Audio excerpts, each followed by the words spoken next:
नमस्कार।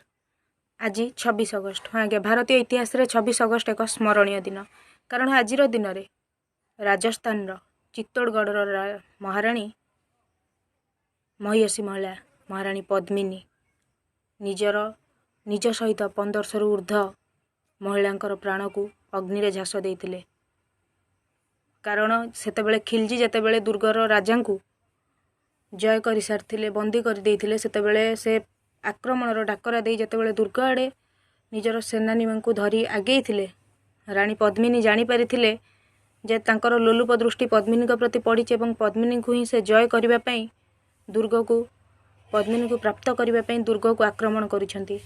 ए खबर पाइबा परे पद्मिनी निजर संकल्प 1500 ऊर्ध्व महिला को संकल्पित करी अग्नि रे झास देइथिले। कारण ए देशर नारी केबे पर पुरुष प्रति आत्कृष्ट होई न थाए एवं ए देशर नारी केबे निज सम्मान को आत्मसम्मान को कहा निकट रे बलि देई पार न थाए। तेणु करी मरण को बाछिथिला, हेले खिलजी सहित संधि करबा पई से राजी नथिले बा खिलजी अधीन रे बंचिबा पई से राजी नथिले। तेणु करी मृत्यु को बाछि से भारतीय इतिहास रे अमर होई जाइथिले। ए कहानी एही माटीर नारीर कथा, जेउठी नारी को अबला दुर्बला कहा जाए।